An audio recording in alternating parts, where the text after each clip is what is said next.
તો કેમ છો બધા? મજામાં જશો ને હું પણ મજામાં છું.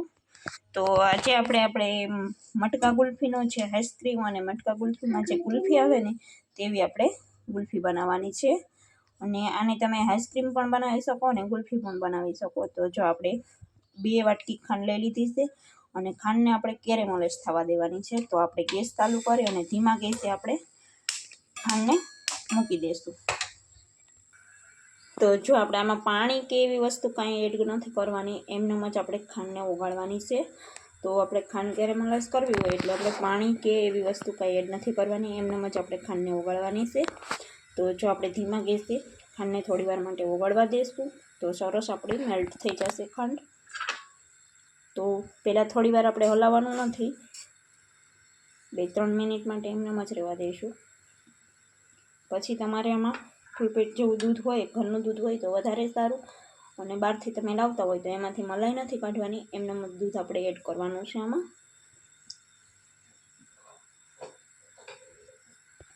જો તમે જોઈ શકો છો આપણી ખાંડ થોડી મેલ્ટ થવા માંડી છે. તો આપણે સરસ ખાંડ મેલ્ટ થઈ જાય ત્યાં સુધી આપણે થોડીક મેલ્ટ થઈને પછી આપણે આ રીતે સેજ જેવી હલાવીશું એટલે બધી જ ખાંડ આપણી મેલ્ટ થઈ જાય. તો તમે જોઈ શકો છો આપણી ખાંડ સરસ કેરેમલાઇઝ થવા માંડી છે, ઓગળવા માંડી છે. તો આ જ રીતે આપણે ધીમે ધીમે હલાવતા જઈએ અને બધી જ ખાંડને ઓગાળી લેવાની છે. સરસ ખાંડનો કલર આવી જાય અને ખાંડ સરસ ઓગળી જાય ને, આ આઈસ્ક્રીમમાં કે ગુલ્ફીમાં આપણે કોઈ જાતનો કલર એડ નથી કરવાનો, એટલા માટે આપણે ખાંડને સરસ ઉગાળી અને ખાંડનો જ કલર એડ. અને ટેસ્ટ આનો આપણે જે કોફીની ચોકલેટ આવે છે ને એના જેવો આઈસ્ક્રીમનો ટેસ્ટ આવશે. કોઈ પણ જાતનો આપણે ફ્લેવર એડ નહીં કરીએ ને તો પણ સરસ મજાનો ચોકલેટ જેવો ટેસ્ટ આવશે આ કેન્ડીમાં કે આઈસ્ક્રીમમાં. તમે જે ઈચ્છો એ બનાવી શકો છો. જો આઈસ્ક્રીમ બનાવવું હોય તો તમારે એકવાર બ્લેન્ડરથી કે મિક્સર જારથી ગ્રાઇન્ડ કરવાનું છે. અને જો ગુલ્ફી બનાવો તો તમારે એમનેમ જ ફ્રીઝરમાં કોઈ પણ મોલ્ડમાં તમે ભરી અને ગુલ્ફીના મોલ્ડ હોય તો એમાં ભરીને તમે જમાવી શકો છો. અને એકવાર આ ગુલ્ફી તમે ખાઈ લીધી એટલે તમે વારે વારે બનાવ્યા કરશો.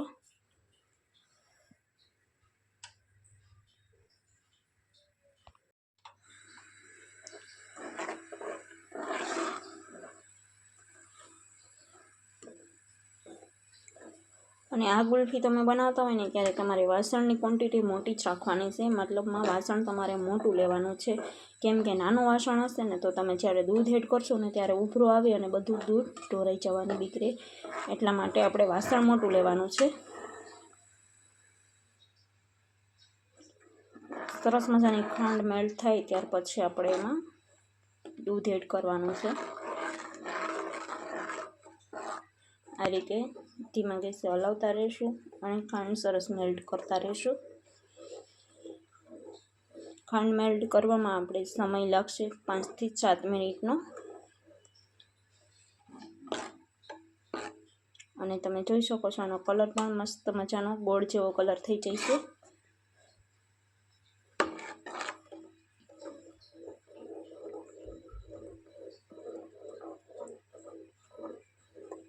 તો આપણી ખાંડ જો સરસ મજાની ઓગળવા માંડી છે. હવે થોડી ઘણી જ રહી છે, બાકી બધી મેલ્ટ થઈ ગઈ છે. તો આ રીતે બધી જ ખાંડ મેલ્ટ થઈ જાય પછી આપણે એમાં દૂધ એડ કરવાનું છે. ગેસની આંચ તમારે ધીમી જ રાખવાની છે, ફાસ્ટ નથી રાખવાની. તો જો આપણી સરસ મજાની ખાંડ મેલ્ટ થઈ ગઈ છે, તમે જોઈ શકો છો મસ્ત મજાની કેરેમલાઇઝ થઈ ગઈ છે આપણી ખાંડ. તો હવે આપણે આમાં એડ કરશું દૂધ.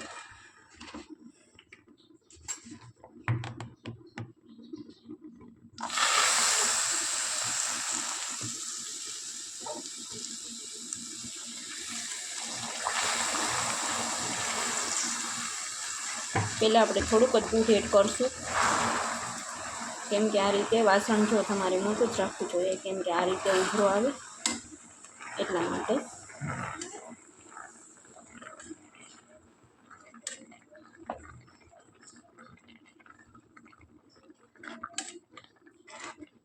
ઉભરો બેસી જાય પછી તમે બધું દૂધ એડ કરી શકો છો.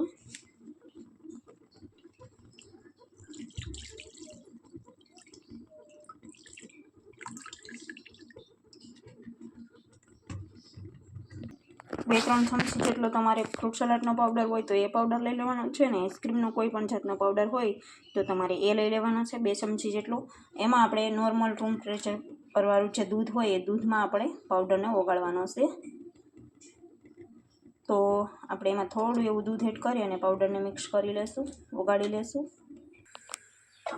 તો જો આપણે આ રીતનું દૂધને સરસ ઘાટું કરી લેવાનું છે અને તમને આ રીતે જે ખાંડ લાગે કેરેમલાઇઝની એ તમને એમ થાય કે નહીં ઓગળે, પણ સરસ રીતે બધું ઓગળી જશે અને કલર પણ એકદમ મસ્ત મજાનો થઈ જશે અને દૂધ પણ આપણું સરસ ઘાટું થઈ જશે. એટલે દૂધને ઘાટું કરવા માટે જે આપણે 2 ચમચી પાવડર લીધેલો છે, તમારે ફ્રૂટ સલાડનો હોય તો એ પાવડર લઈ લેવાનો છે અને એ ન હોય તો તમે કોઈ પણ જાતનો આઈસ્ક્રીમનો પાવડર પણ એડ કરી શકો છો. તો આ કેરેમલાઇઝ ખાંડ છે સરસ રીતે મિક્સ થઈ જાય, ઓગળી જાય પછી આપણે જે પાવડર ઓગાળીને રાખ્યો છે એ એડ કરવાનો છે. તો જો દૂધ આપણું સરસ ઉભરું આવી ગયું છે અને મસ્ત ઘાટું થવા માંડ્યું છે. તો હવે આપણે જે પાવડર ઓગાળીને રાખ્યો છે એ પાવડર આપણે એડ કરી દઈશું. થોડું થોડું કરીને એડ કરવાનું છે, હલાવતું રહેવાનું છે. તો આ રીતે આપણે બધી બાજુ થોડું થોડું એડ કરીશું, એક જ હરખું નહીં એડ કરી દઈએ.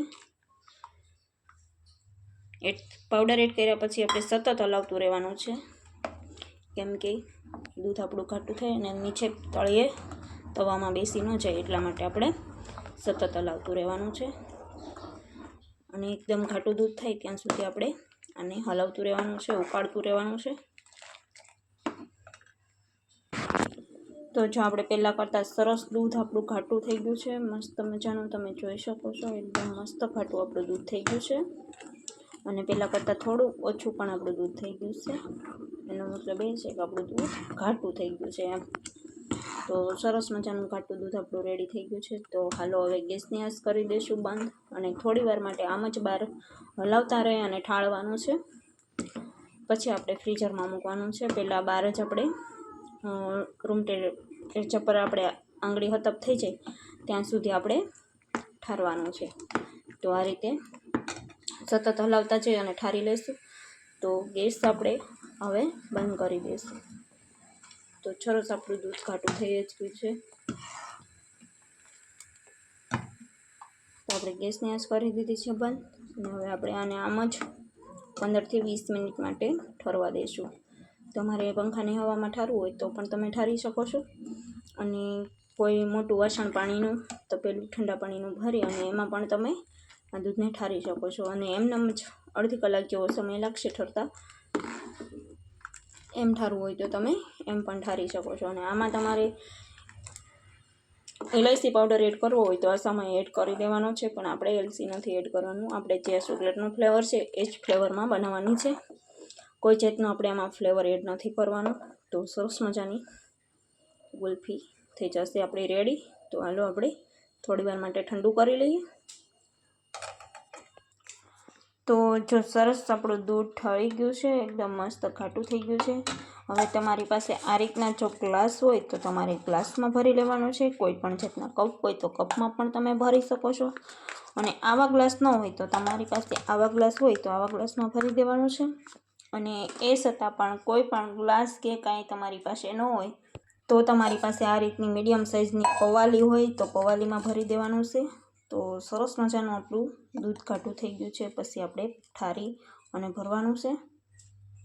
તો હાલો બધું ભરી અને ફ્રીઝરમાં મૂકી દઈએ. ગુલ્ફી જામી જાય એટલે હું તમને તો જો આ રીતે આપણે બધા જ ગ્લાસ ભરાઈ અને કમ્પ્લીટ થઈ ગયા છે અને આ રીતે આપણે પવાલી પણ ભરી લીધી છે. તો આમાં આપણે ટીક ન નાખો તો ચાલે. પહેલાં આપણે જામી જાય પછી આપણે 4 ભાગમાં કટ કરી લઈશું ગુલ્ફીની જેમ અને આપણે આને જાંબા મૂકી દઈશું. થોડુંક જામી જાય પછી આ રીતે ટીકને સરખી વચ્ચે ઊભી રાખી દઈશું. અત્યારે આપણે આડી મૂકી દીધી છે અને આની ઉપર તમારે ફોઇલ પેપર લગાવવું હોય તો પણ લગાવી શકો છો, પણ મારી પાસે અત્યારે નથી એટલે હું નથી લગાવતી, એમને જાંબા મૂકી દઉં છું. તો હાલો હવે ફ્રીઝરમાં બધું ગોઠવી દઈએ, મૂકી દઈએ. આ રીતે આપણે બધા જ ફ્રીઝરમાં મૂકી દઈશું બધા ગ્લાસને અને સરસ રીતે જામવા દઈશું.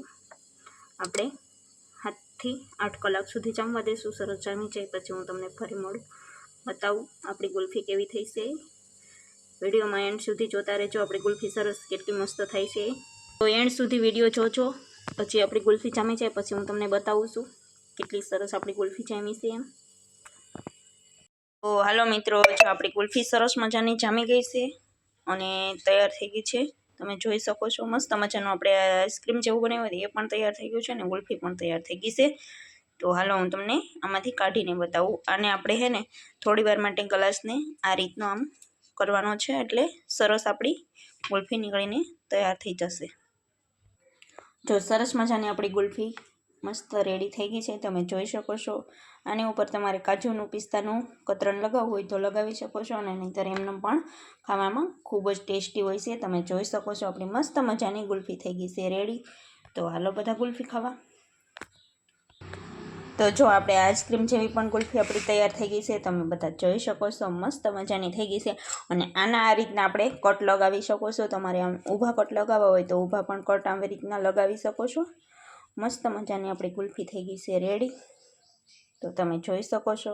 તો હાલો બધા ગુલ્ફી ખાવા, અમે પણ ખાઈ લઈએ અને તમે પણ બધા હાલો આ રીતે ગુલ્ફીનું કટિંગ કરી લઈએ અને પછી સર્વ કરીશું.